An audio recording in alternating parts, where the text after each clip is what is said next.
φίλες και φίλοι του liberalnews21.blogspot.gr. Συνεχίζουμε τη συνεντεύξη πολιτικών προσώπων, όπως είχαμε υποσχεθεί, και έτσι μετά τον κύριο Ευαλιώτη, τον πρώην βουλευτή του Λαϊκού Ορθοδόξου Συναγερμού, τη σκητάλη παίρνει ο πρόεδρος της Ένωσης Κεντρών, ο κύριος Βασίλης Λεβέντης. Κύριε Πρόεδρε, καλησπέρα σας. Καλησπέρα σας. Τι κάνετε? Μια χαρά. Είναι μεγάλη μας τιμή και του σταθμού και του ιστιολογίου που δέχεστε να μας παραχωρήσετε αυτή τη συνέντευξη και ελπίζουμε να έχουμε επικοδομητική συζήτηση πάνω απ' όλα. Και εγώ εύχομαι στον ιστότοπό σας καλή πρόοδο. Σας ευχαριστούμε πολύ. Και πλουραλισμό αυτό που Σαφέστατα. Είναι όλους να τους φιλοξενείτε και να αφήνετε τον κόσμο να κρίνει. Θα ήθελα να ξεκινήσουμε, κύριε Πρόεδρε, από βασικές θεμελιώδεις ερωτήσεις για το κόμμα, για την Ένωση Κεντρών. Μάλιστα. Καταρχάς, πώς δραστηριοποιείται η Ένωση Κεντρών ως εξοκοινοβουλευτικό κόμμα και πώς μπορεί ο πολίτης να αφουγκραστεί τις ιδέες του κόμματος? Εμείς κάνουμε τα πάντα. Ό,τι περνάει από το χέρι μας, σαν κόμμα το κάνουμε. Δηλαδή, στέλνουμε και ανακοινώσεις σε εφημερίδες, στέλνουμε και στα κανάλια ανακοινώσεις και στους ραδιοσταθμούς. Αυτοί βέβαια ως επιτοπλίστων τα θάβουν και δεν τα μεταδίδουν. Ένα το κρατούμενο. Εν ώψη αυτού του εμπάργου που μας γίνεται, εκδίδουμε την εφημερίδα Αντιδιαπλοκή. Είναι μια εφημερίδα που την εκδίδουμε, πιστεύω να έχει πέσει στην αντίληψή σας, η εφημερίδα Αντιδιαπλοκή. Αυτή είναι η εφημερίδα, την οποία διανέμουμε δωρεάν. Μάλιστα. Είναι ένα όπλο το οποίο σε όλη την Ελλάδα, σε όλες τις πόλεις, την διανέμουμε δωρεάν.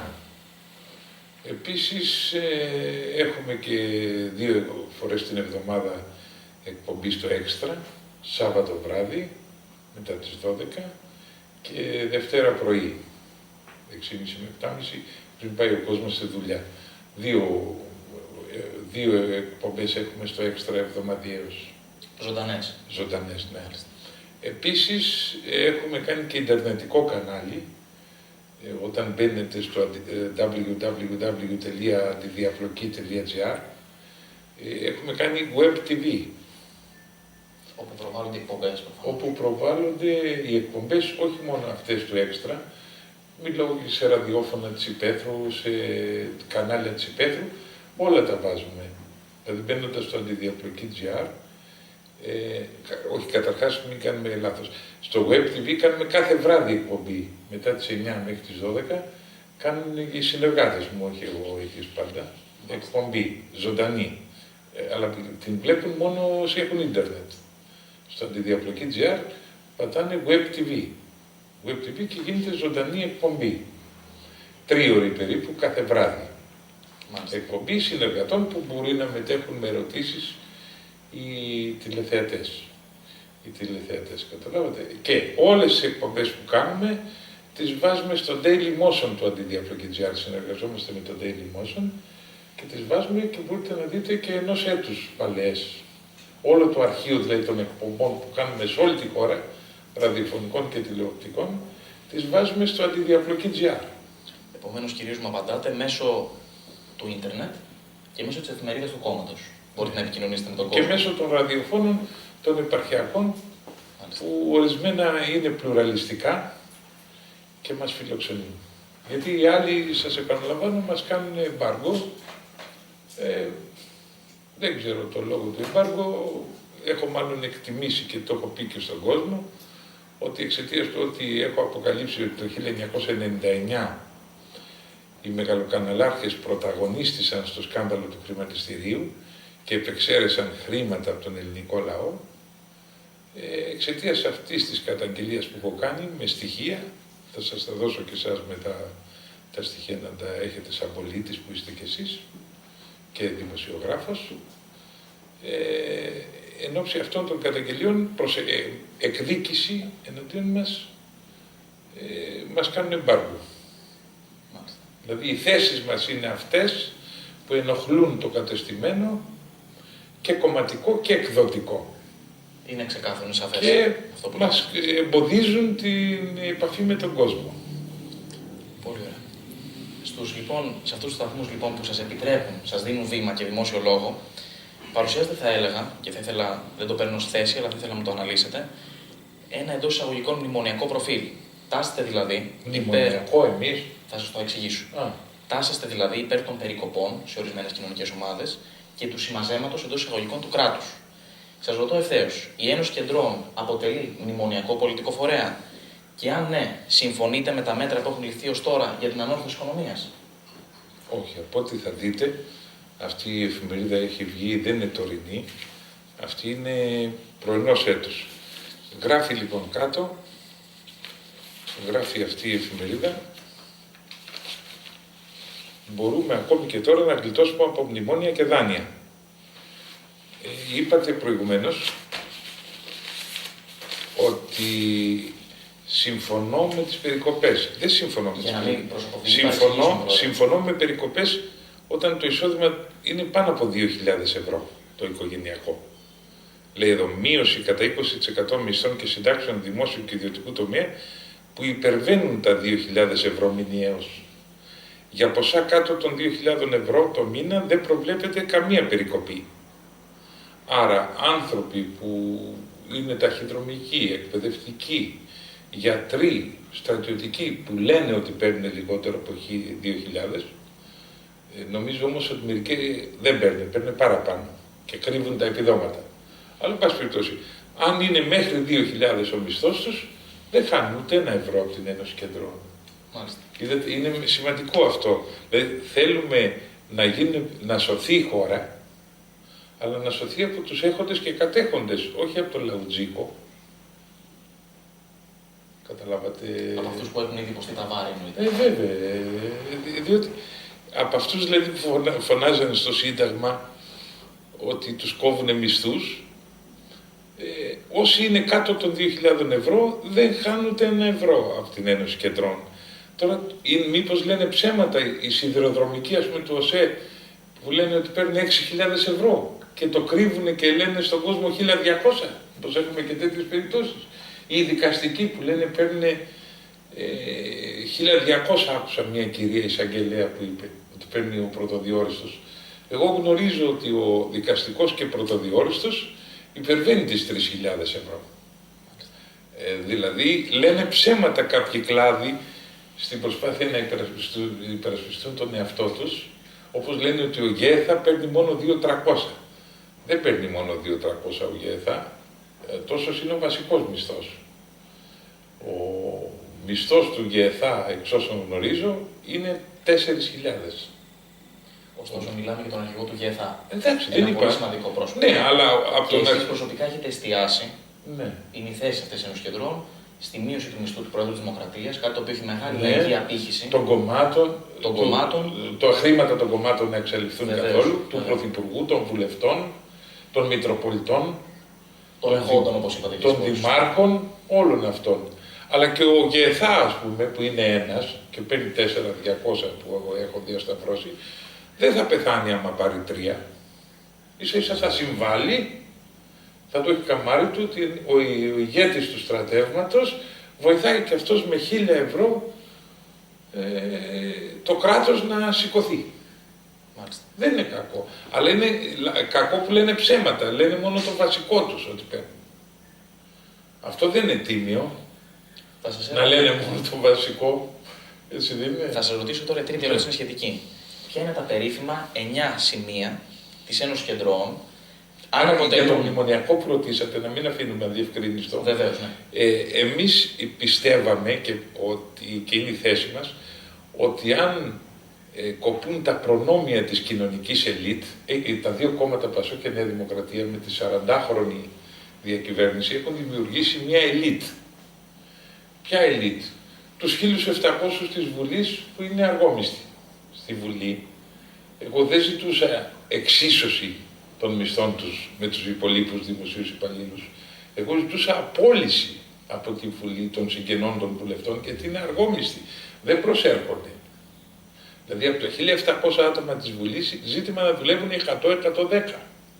Οι υπόλοιποι είναι παντελώς αργόμιστοι. Σε αυτούς δεν ζητώ εξίσωση με τους άλλους δημοσίους υπαλλήλους. Σε αυτούς ζητώ απόλυση διότι είναι αργόμιστοι. Είναι βάρος στην κοινωνία. Επίσης 12.000 αποσπασμένους έχουμε.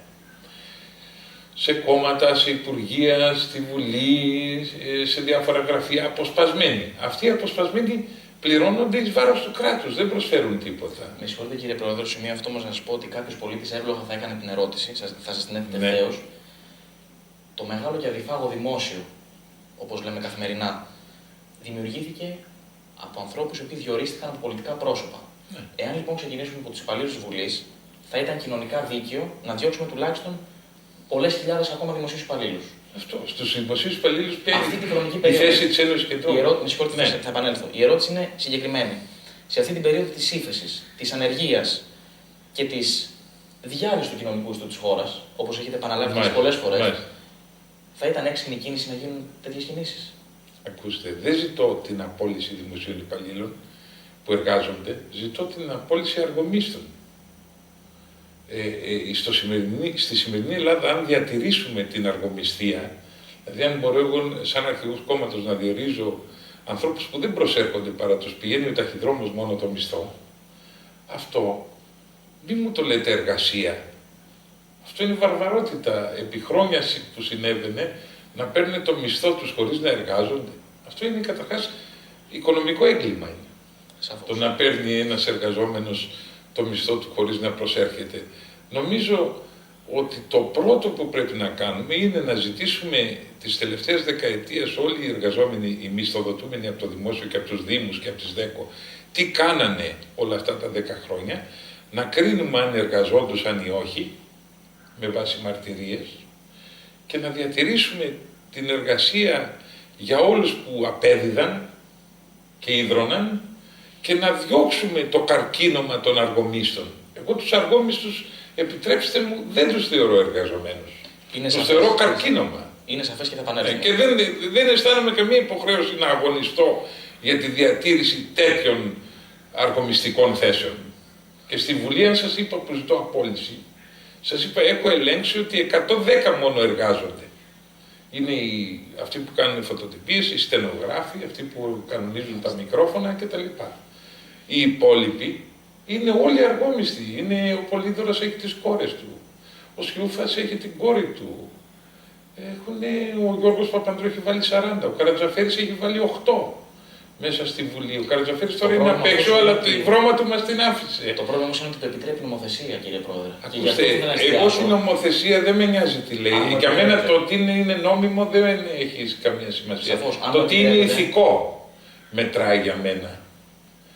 Τα κόμματα παίρνουν τα λεφτά που παίρνει 4 εκατομμύρια τώρα η Χρυσή Αυγή, 25 εκατομμύρια ευρώ το χρόνο παίρνει η Νέα Δημοκρατία, 20 ο Τσίπρας, νόμιμα τα παίρνει. Είναι όμως ανήθικα. Γι' αυτό έρχομαι και στην ερώτηση. Και γι' αυτό δεν σέβομαι εγώ τον νόμο, σέβομαι μόνο τον νόμο όταν εκφράζει την ηθική. Τον νόμο σκέτο έτσι, βάρβαρο, δεν τον δέχομαι. Όπως και μια δικαστική απόφαση. Την σέβομαι όταν είναι στα πλαίσια της ηθικής, όταν αποδίδει τη δικαιοσύνη. Όταν είναι μια απόφαση και μόνο επειδή είναι δικαστική απόφαση πρέπει να τη σεβαστώ, δεν τη σέβομαι. Έχω δικαίωμα να την κρίνω. Για το λόγο αυτό, κύριε Πρόεδρε, σας ρωτώ ευθέως. Ποια είναι τα περίφημα 9 σημεία της Ένωσης Κεντρών, αποτελούν κοστολογημένες προτάσεις, περιλαμβάνουν μεταρρυθμίσεις και τομές προς αυτή την κατεύθυνση, δηλαδή στην εξίσωση που είναι απαραίτητο ποτέ του δικαίου με το ισχύον του ηθικού δικαίου, σαφώς αναφέρομαι, με το ισχύον δίκαιο. Βεβαίως. Καταρχάς, η αποστολή της Ένωσης Κεντρών είναι να ταυτίσει την ηθική πλευρά του δικαίου με την ισχύ του δικαίου. Τη νομική φύση. Ναι, και με την νομική ισχύ. Είναι αποτέλειος απαραίτητο αυτό, γιατί μέχρι τώρα διήσταντο. Θεωρεί το νόμιμο ότι είναι νομικά κατοχυρωμένο και ας μην εκφράζει την ηθική. Και αυτό βέβαια έκανε το λαό να θεωρεί όλους προδότες, όλους απατεώνες και σιγά σιγά να αποστασιοποιείται από την πολιτική. Τα 9 σημεία, το πρώτο σημείο ήταν, σας το διάβασα προηγουμένως, μείωση κατά 20% όλων των μισθών και συντάξεων του δημόσιου και ιδιωτικού τομέα, που υπερβαίνουν όμως στις 2.000 οικογενειακό εισόδημα. Για ποσά κάτω των 2.000 ευρώ δεν προβλέπεται καμία περικοπή. Άρα, μια ελληνική οικογένεια που έχει 1.999 ευρώ και 2.000 ευρώ εισόδημα, αυτή τη στιγμή δεν θα είχε χάσει ούτε 1 ευρώ. Μιλάτε για το οικογενειακό εισόδημα. Οικογενειακό εισόδημα. Αν έχετε εσείς 1.500 ευρώ και η γυναίκα σας άλλα 1.500, τα 2.000 είναι κατοχυρωμένα και από τα 1.000 θα κόβαμε το 20%. Δηλαδή τα 2.000 θα τα θεωρούσαμε πύχη για να ζήσετε, για να μεγαλώσετε παιδιά, για να εκπληρώσετε τις υποχρεώσεις σας, και το ποσό που υπερβαίνει τα 2.000 θα σας λέγαμε δώστε κάτι στο κράτος, όπως θα κόψω από τον πρόεδρο της Δημοκρατίας τα μισά, όπως θα κόψω από τους βουλευτές τα μισά, όπως θα κόψω από το ΓΕΘΑ, από τους Μητροπολίτες, κόφτε και εσείς το 20% για να συμβάλλετε σε αυτό που λέμε ανόρθωση της χώρας. Γιατί απέναντι στη χώρα έχουμε όλη ευθύνη. Μετά, απαγόρευση διπλοθεσίας και πολυθεσίας και απαγόρευση στο ίδιο πρόσωπο να παίρνει πλέον της μια σύνταξη. Έχουμε 250.000 πολυθεσίτες και 250.000 επίσης διπλό και τριπλό συνταξιούχους. Αυτό ξέρετε τι σημαίνει? Αυτό περίπου είναι το μισό μνημόνιο. Όπως σας το λέω. Αν βάλετε το μισθό 250.000 ανθρώπων, οι οποίοι παίρνουν 2 ή 3 μισθούς, πρώτον κόβουν θέσεις εργασίας από τους ανέργους. Ένα το κρατούμενο, έτσι. Γιατί η ανεργία θα αναχθεί τώρα να είναι η μεγαλύτερη πληγή. 35% με βάση προβλέψεις του Ακριβώς. Άρα τι σημασία θα είχε αμέσως 250.000 άνθρωποι να πιάσουν δουλειά πατασσόμενοι στις διπλοθεσίες. Μετά, η δεύτερη-τρίτη σύνταξη είναι και αυτή ένα έγκλημα. Γιατί είναι έγκλημα? Θα μου πείτε, πληρώνανε εισφορές. Υπάρχουν άνθρωποι που πληρώνανε εισφορές ως δημοσιογράφοι, πληρώνανε και ως δικηγόροι. Υπάρχουν μηχανικοί που παίρνουν και από το δημόσιο σύνταξη, παίρνουν και από το ΤΣΜΕΔΕ. Παίρνουν από 2 φορείς σύνταξη.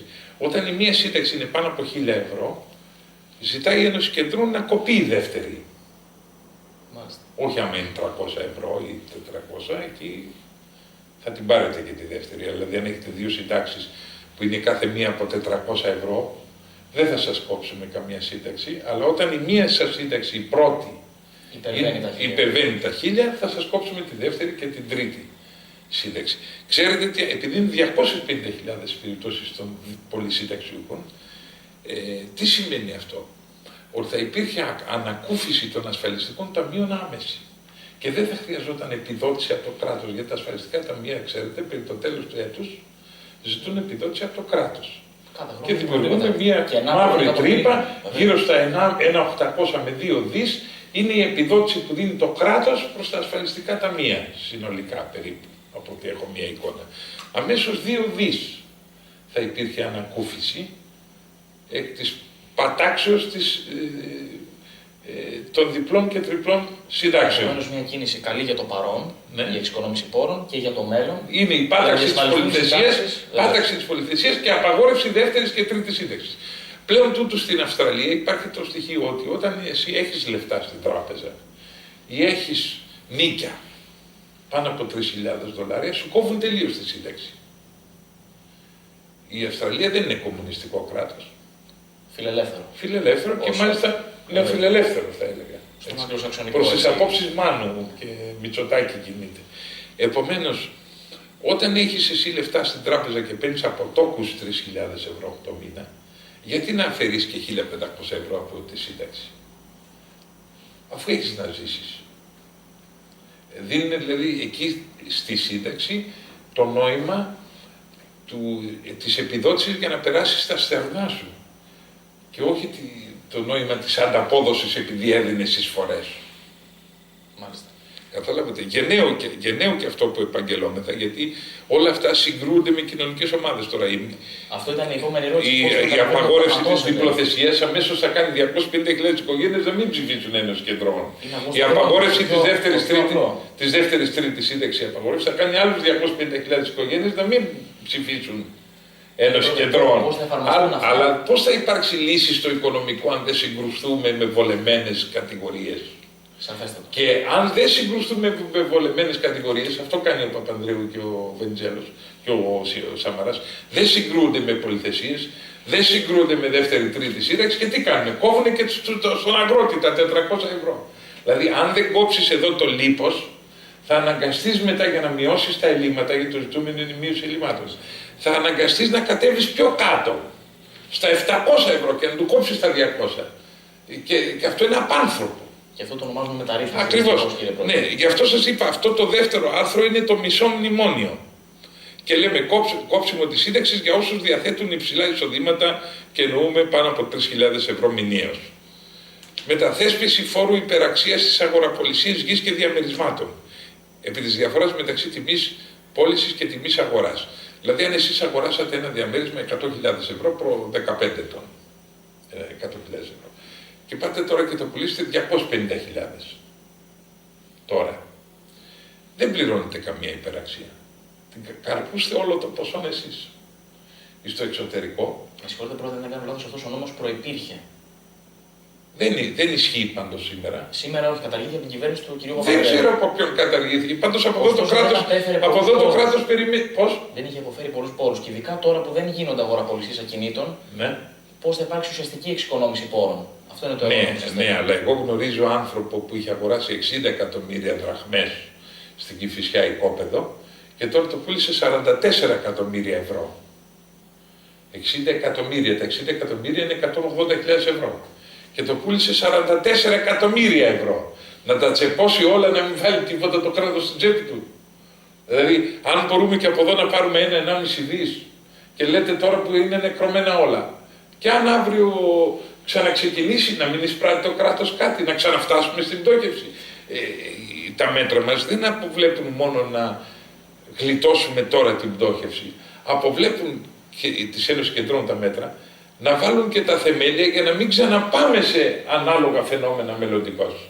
Στέρεες βάσεις δηλαδή. Ναι, δεν είναι και αυτό υποχρέωσή μας. Διότι αν δεν βάλουμε τα στέρεα θεμέλια, μας σε 3 χρόνια, μας σε 5, θα ξανά έχουμε τα ίδια.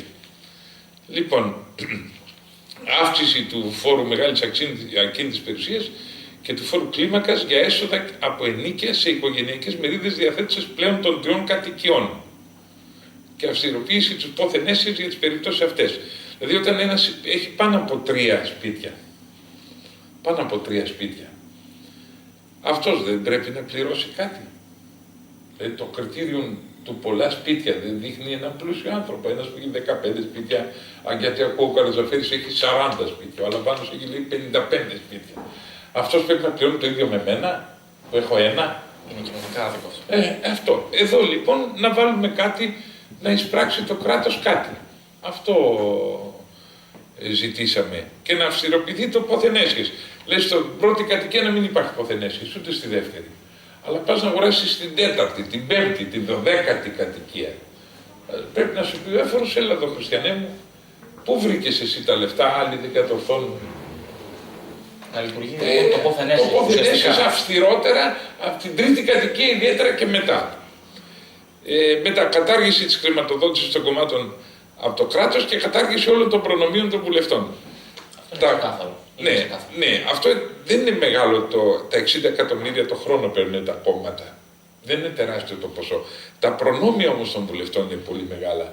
Δεν είναι ο μισθός μόνο τα 8-9 χιλιάρικα περίπου που λαμβάνουν συνολικά, γιατί 5-700 είναι ο βασικός μισθός του. Συν τις επιτροπές. Συν τις επιτροπές και δεν είναι μόνο οι επιτροπές, το ενίκιο έχουν. Υπαλλήλους. Ναι, ακούστε, τους υπαλλήλους είναι 25.000 ευρώ το μήνα το έξοδο για κάθε βουλευτή, το ξέρετε. Γιατί είναι 5.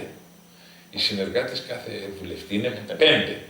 Όταν παίρνουν αυτοί, λένε παίρνουν 2,5. Εγώ γνωρίζω ότι κανείς δεν παίρνει μόνο 2,5. Γιατί γράφουν και 100 ώρες υπερορίες.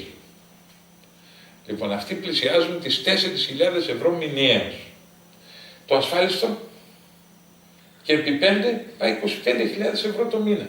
Δηλαδή καθόμαστε και συζητάμε, τώρα έλεγε την άλλη φορά το Μέγκα, ότι κόψαμε τα 150 ευρώ ανασυνεδρίαση των βουλευτών στις κοινοβουλευτικές, τα κάναμε 75 και δεν λένε για το χοντρό ποσό των 25.000 ευρώ αναβουλευτή που είναι η πληρωμή από τη Βουλή των 5 συνεργατών του κάθε βουλευτή, που είναι τετραπλάσιο του μισθού ποσό. Καταλάβατε. Δηλαδή ο κάθε βουλευτής σύμφωνα με την εκτίμηση τη δική μου κοστίζει 9 που λαμβάνει στο χέρι και περίπου 25 που είναι τα παρελκόμενα, κοστίζει 35.000 μηνιαίως. Πολύ μεγάλη πληγή. Ναι, πολύ μεγάλη. Και αν ρωτήσεις ο Άδωνης Γεωργιάδης που βγαίνει, λέει μιλάει για 5. Μιλάνε όλοι για 5. Ο Μπεϊμαράκης έβγαλε την άλλη φορά ανακοίνωση, Λέει 5.700 είναι ο βασικός, είναι ο μισθός του βουλευτή. Λένε το βασικό κι αυτοί. Κάνουν το ίδιο που κάνει ο ΓΕΘΑ. Ο ΓΕΘΑ λέει παίρνω 2.200. Εγώ έχω συγγενή μου απλό επιλογία, μόνιμο, και έπαιρνε πλησίαζε τα 2.000 και τώρα όντως του έχουν κόψει του ανθρώπου και παίρνει γύρω στα 1.400. Αλλά μέχρι εξαμήνου αυτός ο άνθρωπος έπαιρνε 2.000 και ήταν επιλογίας. Μη μου λέει λοιπόν ο ΓΕΘΑ ότι παίρνει 2. Γιατί θα τρελαθούμε στον τόπο αυτό. Να λέμε την αλήθεια και να λέμε τις συνολικές αποδοχές. Όχι το βασικό μισθό. Γιατί μπορεί να σας έχουν μέχρι τώρα στο δημόσιο ακολουθούσαν την εξής τακτική. Σου δίνανε ένα πολύ συγκεκριμένο βασικό μισθό και σου δίνανε και 10 ειδών επιδόματα, ας πούμε. Ναι. Και άμα τους ρώταγες, επειδή ντρεπόντουσαν να πούνε το ποσό, λέγανε μόνο το βασικό μισθό. Μην κάνουμε τέτοια πράγματα δηλαδή αυτή τη στιγμή. Τέλος πάντων, να σας διαβάσω και τα άλλα. Λέει μείωση κατά 50% των αποδοχών Πρόεδρου Δημοκρατίας, Πρωθυπουργού, Υπουργών, Βουλευτών, Μητροπολιτών, Δημάρχων, Περιφερειακών, Γενικών Γραμματέων Υπουργείων και όλων των ανωτέρων κρατικών λειτουργών. Στενοχωρήθηκα χθες που άκουσα για 2 Μητροπολίτες. Ότι έχουν τεράστια ποσά στις τράπεζες. Του Περιστερίου του Μητροπολίτη. Δεν ξέρω, μην λέμε ονόματα τώρα, δεν μας ενδιαφέρει γιατί είναι και φίλος μου. Αλλά διερωτώ με τώρα οι κληρικοί, κατά νόμο, να απαγορεύεται να έχουν προσωπικά χρήματα. Το ξέρετε. Και καθόλου προσωπική περιουσία. Είναι υποχρεωμένοι αν έχουν και 2 σπίτια τα οποία είχαν πριν γίνουν Μητροπολίτες, είναι υποχρεωμένοι να τα διαθέσουν, να τα αποποιηθούν. Αυτό δηλαδή είναι για ξύρισμα. Δεν είναι για τέτοιο αδίκημα, δεν είναι ας πούμε να του κατασχέσουμε, ξέρω, να πληρώσει τα μισά που είχε κάνει ένας παπάς. Κάτι είχε πληρώσει ένας παπάς προημερών. Εδώ η υπόθεση είναι αντιβαίνει βασικό νόμο της Εκκλησίας. Αυτό το πράγμα, δηλαδή, πώς να το πούμε, όπως για να πας, ας πούμε, Μητροπολίτης πρέπει να είσαι άγαμος. Δεν μπορεί να είσαι έγκαμος και να πας. Είναι κανόνες της Εκκλησίας αυτοί. Ηθικός κανόνας. Βέβαια. Μείωση των συμβούλων των υπουργών και επιστροφή αποσπασμένων και μετακλητών. Εδώ το μείωση αποσπασμένων είναι 12.000 οι αποσπασμένοι. Αρκεί να σας πω, η Διαμαντοπούλου, όταν πήγε στο Υπουργείο Παιδείας υπουργός, βρήκε ότι 5.000 δάσκαλοι και καθηγητές μισθοδοτούμενοι δεν εδίδασκαν. Και είχε βγει ένα βράδυ, αν θυμόσαστε, στον Αντένα και είχε δημιουργήσει η Επανάσταση. Μετά ενθάρρυνση της επιχειρηματικότητας και λέμε και ένα μέτρο το οποίο είναι θετικό, θέσπιση κοινωνικής σύνταξης 800 ευρώ μηνιαίως για όλους τους ανασφάλιστους και άπορους. Αλλά αυτό βέβαια προϋποθέτει, να σωθούμε, να σωθεί η οικονομία και όταν έρθει να δημιουργηθεί περίσσευμα να δώσουμε τα χρήματα αυτά. Αυτό είναι παροχή. Αυτό το τελευταίο είναι παροχή. Δεν θέλω να βλέπω δηλαδή στα παγκάκια, δεν θέλω να βλέπω ανθρώπους να τρώνε στους Μητροπολίτες, στους Δημάρχους. Δεν μας τιμά αυτό την Ελλάδα, αυτό το πράγμα. Και τώρα έχει γενικευθεί αυτό. Κύριε Πρόεδρε, ωστόσο να σας πω ότι εδώ η τελευταία σας θέση, στις 9, στα 9 συνέδρια ενός κεντρών, πλησιάζουν πάρα πολύ τις απόψεις του κυρίου Μάνου, ο οποίος έχει δηλώσει και έχει βασική θέση του κόμματός του, ότι την ΒΕΣ, τη βασική εθνική σύνταξη, η οποία είναι ακριβώς τα 800 ευρώ.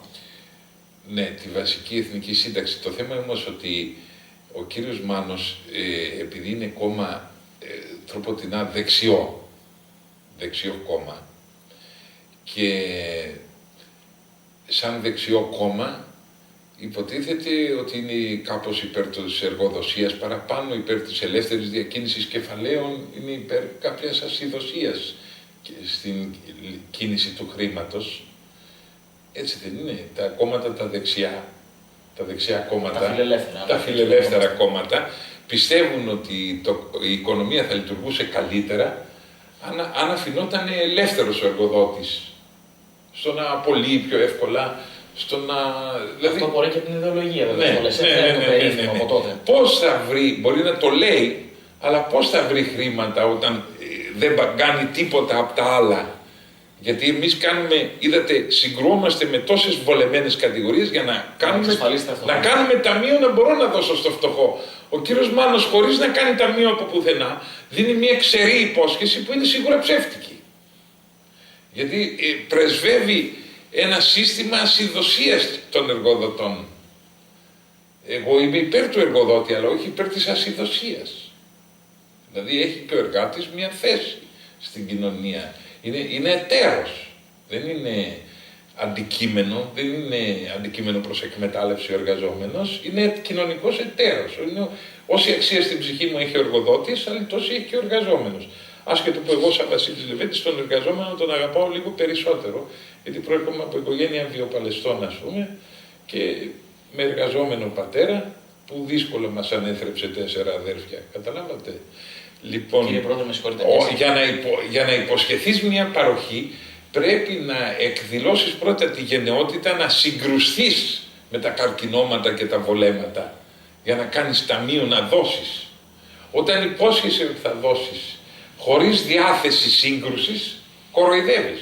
Και αυτό φοβάμαι ότι κάνει ο κάθε κύριος Μάνος. Όχι πας επαγγελόμενος οτιδήποτε σε μια φτωχευμένη χώρα που δεν θέλει να συγκρουστεί ούτε με την κοινωνική ελίτ.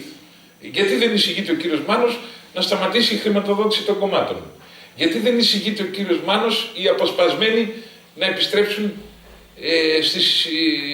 στις εργασίες τους? Γιατί δεν λέει να σταματήσει η πολυθεσία? Γιατί δεν λέει να σταματήσουν διπλές-τριπλές συντάξεις? Δεν λέει τίποτα. Για να μην το... Ο Λάν, ας πούμε, στη Γαλλία έβαλε μέχρι 75% οι πολύ μεγάλες επιχειρήσεις να φορολογηθούν. Αυτό είναι μέγα λάθος, όπως αποδεικνύει το Φρανσουά Ολάντ. Είχαμε τη σιτρεότητα. Εγώ δεν να με συγχωρείτε. Την Πεζό να αποχωρούν από τη Γαλλία. Αυτό είναι τεράστιο πλήγμα. Τόσοι άνεργοι έμειναν με την υπερφορολόγηση των επιχειρήσεων στη Γαλλία. Αυτό πιστεύετε ότι... Δεν είναι το ότι πιστεύω εγώ, είναι το αντίκτυπο, είναι το γεγονός αυτό. Δηλαδή οι Έλληνες επιχειρηματίες, αν τους καλέσω σαν Βασίλης Λεβέντης, πέστε ότι γίνομαι πρωθυπουργός αύριο, και τους πω και να σηκωθεί η χώρα ξανά, θέλω για 10 χρόνια, αντί 45% να δίνετε 70%. Λέμε, αν το πω αυτό, και θα μου πούνε γιατί μας το λες αυτό, να πω, γνωρίζω ότι αυτό μπορεί να κάνει μερικούς από εσάς να φύγετε. Έτσι, ναι, ναι, αλλά σας το ζητώ, όπως κόβω από το φτωχό που παίρνει 2.500, του κόβω το μισό, τα 500 ευρώ, κόβω από το Μητροπολίτη τα μισά, κόβω από εκεί, κόβω από τα κόμματα, κόβω από... Ζητώ και από εσάς για 10 χρόνια να συμβάλλετε. Είναι τόσο δηλαδή που αμέσως να σηκωθούν να φύγουν όλοι. Είναι το πρόβλημα, κύριε Πρόεδρε, ότι το επιχειρήν δεν έχει πατρίδα. Δυστυχώς. Εγώ δεν το πιστεύω αυτό. Και αν απειλήσανε η Πεζό να φύγει, αν απείλησε η Πεζό να φύγει, να πάει πού? Στη Ρουμανία. Στη Ρουμανία. Βεβαίως. Ναι. Και τι θα πουλήσει? Σε μια κατάσταση όπως είναι η σημερινή, πού θα πουλήσει τα αυτοκίνητα? Θα κάνει εξαγωγές, θα έχει βασική της έδρα με πολύ χαμηλούς φορολογικούς συντελεστές στη Ρουμανία και θα εξάγει σε όλη την Ευρώπη. Έτσι ναι. Αυτό προϋποθέτει πρώτον ότι οι ανατολικές χώρες θα κοιμώνται επάπειρον, τον ύπνο του δικαίου, και θα έχουν πάντα τους εργάτες με μισθούς Κίνας, που δεν νομίζω κάποτε θα ξυπνήσουν και αυτοί. Και δεύτερον, προϋποθέτει κάτι άλλο, ότι αυτοί οι διάφοροι που σηκώνονται, παίρνουν το τσαντάκι τους και φεύγουν, δεν έχουν κανένα πατριωτισμό. Που εγώ δεν το πιστεύω. Εγώ που συζητώ με εφοπλιστές, συζητώ με βιομηχάνους, ξέρετε τι μου λένε? Κανείς δεν με απείλησε, και τους το είπα του Ολάν αυτή την πρόταση, ότι μπορεί να την κάνω κι εγώ. Και ξέρετε τι μου απάντησαν? Μου λέει, αν ξέρουμε ότι στην κυβέρνηση υπάρχουν άνθρωποι που δεν κλέβουνε, εμείς και την περιουσία μας θα διαθέταμε. Αλλά δεν τη διαθέτουμε γιατί ξέρουμε ότι είναι απατεώνες και θα τα κλέψουμε. Το ακούσατε? Άρα υπονοώ ότι όλες οι θυσίες που θα κληθούμε όλοι να κάνουμε, υποτίθεται ότι θα τις κάνουμε σε ένα νέο πνεύμα διάσωσης της χώρας. Και όχι σμάτι, βέβαια. Και ναι, αυτό λέω. Και δεν νομίζω ότι είναι όλοι με τα τσαντάκια έτοιμοι να φύγουν. Δεν το πιστεύω ότι είναι έτσι το βλέπω. Τα πρώτα δείγματα από τη Γαλλία δείχνουν αυτό. Ξεκάθαρα. Μεγάλη αυτοκινητοβιομηχανία. Εντάξει, ίσως ο Λαν δεν έπεισε για την. Γι' αυτό και έχουμε τα δημοσιεύματα στο Φιγκαρό, συγκεκριμένα την προηγούμενη εβδομάδα, ούτε μία εβδομάδα δεν έχει περάσει. 64% των Γάλλων επιθυμούν πίσω το Σαρκοζή.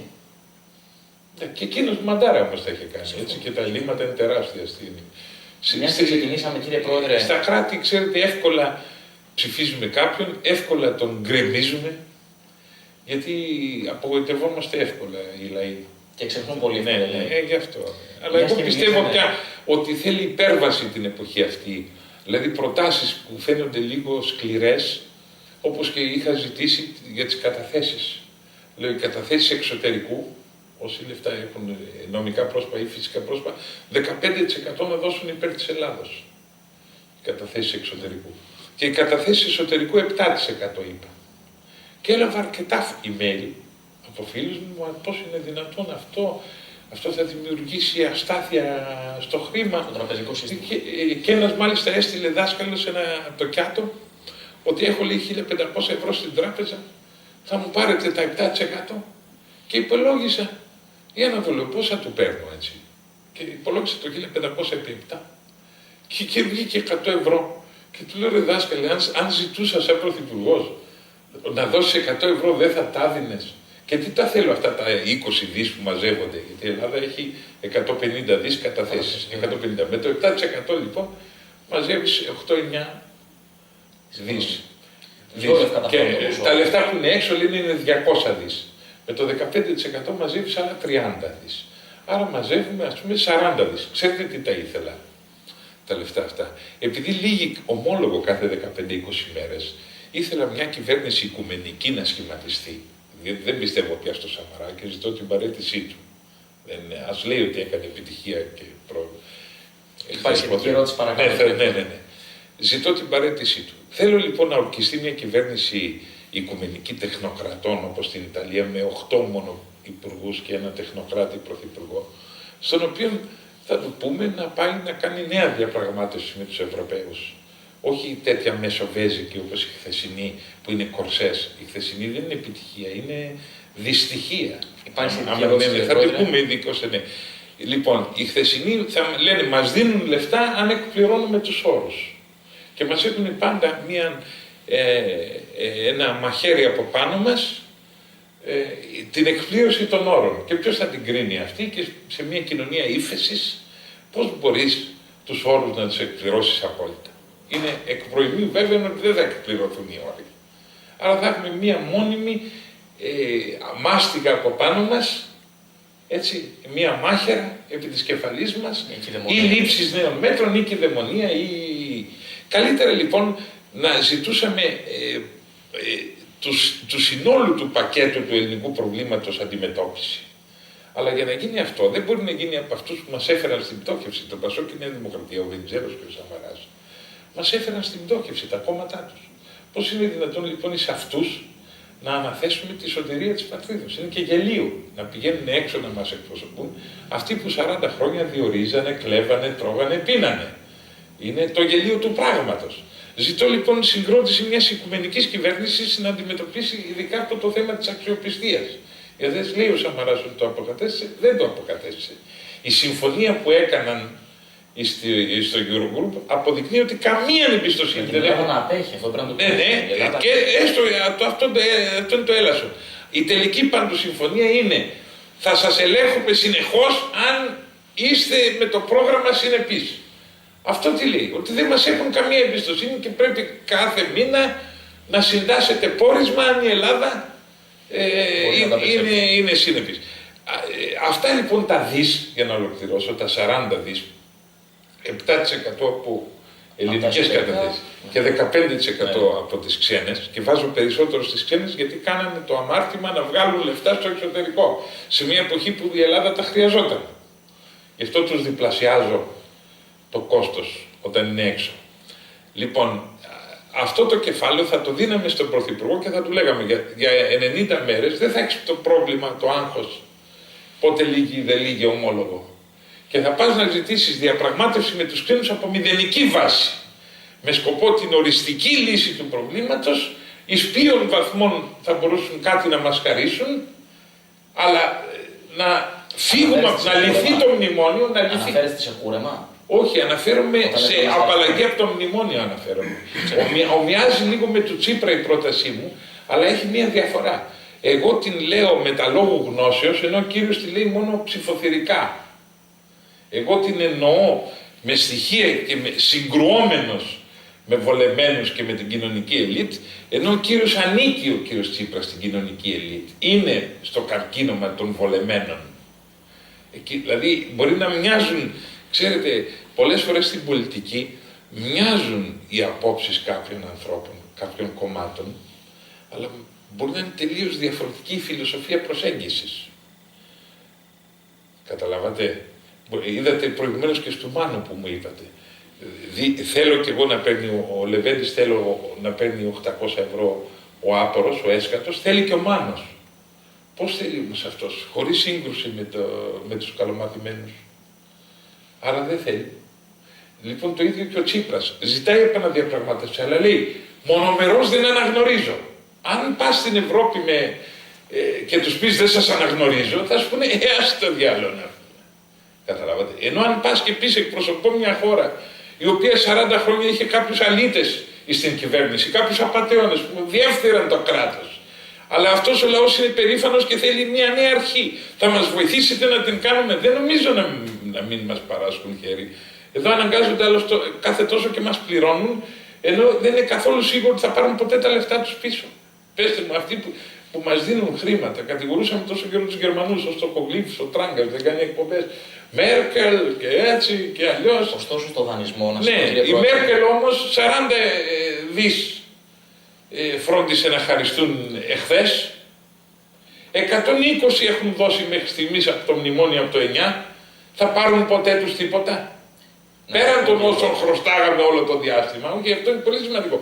Πέραν των όσων χρωστούσε αυτή η χώρα όλα τα συναπτά έτη του χρέους, μας δώσανε από το 9 120 δις περίπου, με 130. Μας χαρίσανε χθες 40. Και εμείς εδώ τους υβρίζουμε ως το κογλύφους. Αν με επιτρέπετε κύριε Πρόεδρε, να σας απαντήσω. Όσον αφορά τα χρήματα που παίρνουμε από τους Γερμανούς, την κυρία Μέρκελ που λέει και ο Τράγκας, εγώ δεν είμαι αυτή της φιλοσοφίας, της λαϊκίστικης νοοτροπίας δηλαδή, το ότι κατακρίνουμε. Ωστόσο, αυτό που βλέπουμε να συμβαίνει, και είναι ξεκάθαρο, η Γερμανία δανείζεται με μηδενικό επιτόκιο και δανείζει την Ελλάδα, γιατί τη δανείζει με 4% επιτόκιο. Τώρα το έκαναν όμως 0,7 όλα. Τώρα. Από την αρχή, από το 9. Όχι τώρα. Στη χθεσινή απόφαση, αναδρομικά το σύνολο των δανείων πάει με 0,7. Μένει να το δούμε στην εφαρμογή του κύριου. Όχι, 4 ήταν ως χθες. Αυτό είναι επιτυχία όντως. Αυτό είναι επιτυχία όντως, αλλά δεν λέει τίποτα, γιατί εμείς δεν αξιοποιούμε αυτά τα δάνεια για παραγωγικούς σκοπούς. Απλά πληρώνουμε τόκους του παρελθόντος. Ή πληρώνουμε μισθούς και συντάξεις αργομίσθων. Γιατί δημοσίων υπαλλήλων που δουλεύουν να πληρώσω. Αλλά να πληρώσω και αργομίσθων και να μην μπορώ να ξεχωρίσω εργαζομένους από αργόμισθους. Καταλάβατε τι έγινε όντως εχθές αυτό. 0,75 έγινε το. 0,75 είναι σχεδόν 0. Βεβαίως είναι σε επόμενη ερώτηση. Ναι. Θα ήθελα το σχόλιο σας. Να πάμε μια και ξεκινήσαμε την κουβέντα για ιδεολογία. Μίλησαμε λίγο για τη δεξιά, για τα φάσματα που υπάρχουν. Θα ήθελα να σας ρωτήσω, ποια είναι, κύριε Πρόεδρε, η ιδεολογική προέλευση της Ένωσης Κεντρώων και κατά δεύτερον, τι εκφράζει ο κεντρώος χώρος εκπροσωπούμενος από εσάς. Ιστορικά ο κεντρός χώρος εξέφραζε στο παρελθόν το αντιδεξιό κόμμα, το αντιβασιλικό κόμμα. Ο Βενιζέλος δηλαδή ήταν το αντίπαλο δέος του Κωνσταντίνου. Ήταν η Κωνσταντινική και η Βενιζελική στην εποχή την παλαιότερη. Μετά ο Γεώργιος Παπανδρέου εξέφρασε πάλι τον αντικαραμαλισμό. Ο γέρος της Δημοκρατίας. Στις μέρες μας, μετά τη μεταπολίτευση, ο κεντρός χώρος έσβησε, γιατί δέσποσαν στο πολιτικό σκηνικό της χώρας δύο μεγάλες προσωπικότητες, ο Κωνσταντίνος Καραμαλής και ο Ανδρέας Παπανδρέου. Όχι δέσποσαν. Ο κεντρός χώρος μπήκε στη Βουλή μετά το 1974 και έγινε και αντιπολίτευση ο Γεώργιος Μαύρος, αλλά δεν είχε τη χαρισματική προσωπικότητα να κρατήσει αυτό που είχε, και ο Ανδρέας Παπανδρέου ήταν ανερχόμενος πολιτικός αστέρας και τον απορρόφησε. Απορρόφησε πρώτα το λαό, μετά τον πήρε και εκείνον επικρατείας, το Μαύρο. Τελικά ο Μαύρος είχε μπει στο Πασόκ Επικρατείας, από ό,τι γνωρίζετε. Και όχι στη Νέα Δημοκρατία. Όχι στη Νέα Δημοκρατία, ο Μαύρος. Ο Γεώργιος Μαύρος είχε μπει στο Πασόκ Επικρατείας και ο Ζήγδης. Και ο Ζήγδης. Λοιπόν, άρα έσβησε ο κεντρός χώρος λόγω του ότι δέσποσαν δύο μεγάλες προσωπικότητες. Ένας ο Καραμαλής με τη Νέα Δημοκρατία, τη δεξιά παράταξη, και ένας το σοσιαλιστικό κόμμα που ίδρυσε ο Ανδρέας. Και έτσι, επειδή υπήρχε η εθιμοτυπία του δεξί και αντιδεξί, διατηρήθη ένας δικομματισμός, ο οποίος συν το χρόνο εφθάρει, ο δικομματισμός όλα αυτά τα χρόνια, και γέννησε την ανάγκη ο κεντρός χώρος τώρα να μην είναι το αντίπαλο δέος της δεξιάς, αλλά να είναι το ισοζύγιο. Να είναι δηλαδή ο επιδιαιτητής της πολιτικής. Να είναι δηλαδή ο ρυθμιστικός παράγων της πολιτικής. Αυτός είναι ο νέος ρόλος. Δηλαδή αν ζούσε τώρα ο Ελευθέριος Βενιζέλος, είμαι σίγουρος ότι δεν θα πήγαινε ούτε στη δεξιά ούτε στο Πασόκ. Όπως και έκανε στον πολιτικό ναι, θα ήταν κεντρός. Και τώρα πια στην έννοια του κέντρου θα απαιδίδεται ο ρυθμιστικός ρόλος. Ρόλος ρυθμιστικός. Δηλαδή να μην σχηματίζεται κυβέρνηση ούτε εκ δεξιών ούτε εξ αριστερών και το κέντρο να έρχεται και ανάλογα με τις κοινωνικές ανάγκες και ανάλογα και με τις συγκυρίες, γιατί είναι και θέμα συγκυριών. Όπως ας πούμε κόμματα στη Γερμανία των FDP έχουν πάει και με τους σοσιαλιστές και με τους δεξιούς. Πότε έχουν πάει με τους σοσιαλιστές? Σε εποχές που αναζητούσε η Γερμανία ένα κοινωνικό κράτος, ένα κοινωνικό πρόσωπο. Πότε πήγαινε μετά με τους συντηρητικούς, εγώ δεν το πολύ εγκρίνω αυτό, πότε πήγαινε όταν οι συντηρητικοί έπαβαν να είναι ακραίοι και ερχόντουσαν πολύ προς το κέντρο, με θέσεις πολύ προς το κέντρο. Μάλιστα. Καταλάβατε. Λοιπόν, φρονώ ότι άλλος ήταν ο ρόλος των παλαιών κομμάτων του κέντρου που εξέφραζαν τον πόλο τον αντιδεξιό, δηλαδή τους βενιζελικούς κατά των Κωνσταντινικών που σας είπα, και άλλος είναι ο ρόλος του κέντρου τώρα που είναι να διαιτητεύει και να ρυθμίζει την πολιτική ζωή και να μην την αφήνει να πολλώνεται.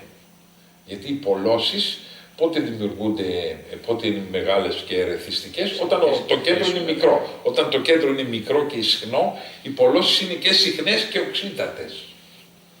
Ενώ όταν το κέντρο είναι μεγάλο, τις αποσοβεί. Με βάση αυτό που μου είπατε, ότι το κέντρο, παρά το ότι είναι συμπαγής σαν πολιτικός χώρος, εκφράζει ως πολιτικός φορέας τις δικές του απόψεις, έχει τη δική του ιδεολογική κατεύθυνση, αναφερθήκατε στο ότι είναι και ρυθμιστής της ισορροπίας τόσο της κοινωνίας όσο και της πολιτικής ζωής της χώρας. Ναι. Η Ένωση Κεντρών, ως συνεχιστής αυτού του ιδεολογικού χώρου, θα σκεφτόταν μετεκλογικά με πρόεδρο τον Βασίλη Λεβέντη να συνεργαστεί με κάποιο άλλο κόμμα ή να συμμετάσχει σε κάποια συγκυβέρνηση, συνεργασίας, όπως λέμε? Δεν το αποκλείω. Αυτό δεν μπορώ να το αποκλείσω, γιατί ο τόπος θέλει κυβέρνηση. Και αν έχω κάποιους βουλευτές 10-20 και χρειάζονται στην κυβέρνηση, θα ήταν κακό να τους αρνηθώ εκ των προτέρων. Δηλαδή να πω εκ των προτέρων δεν γίνεται. Να σου το θέσω αλλιώς, κύριε Πρόεδρε. Ναι, αλλά συνεργαζόσταν με το Σαμαρά? Πολύ δύσκολα. Έως αδύνατον. Γιατί τον βλέπω και είναι προσιλωμένος στην ενισχυμένη αναλογική.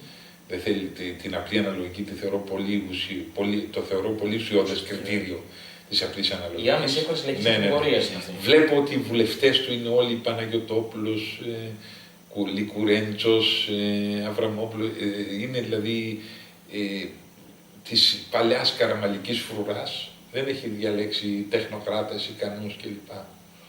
Λοιπόν, βλέπω ότι είναι ιερέ προσαρμοσμένοι στις μέρες μας. Και είναι πολύ δύσκολο ένα ακόμα κεντρό μοντέρνο να συνεταιριστεί εκεί. Πολύ πιο εύκολα θα μπορούσα βέβαια να συνεταιριστώ με τους λεγόμενους, με το Πασόκ, με το ΣΥΡΙΖΑ, με άλλες δυνάμεις. Με τη σοσιαλδημοκρατία, ναι. ας πούμε. Θεωρώ όμως πολύ σημαντικό να ασπαστούν μερικά πράγματα, δηλαδή όπως τα χρήματα των κομμάτων που έχουν κάνει επαγγελματική την πολιτική, στα γραφεία του ΣΥΡΙΖΑ ή του Πασόκ, είναι όλοι με μισθό και με οίκα.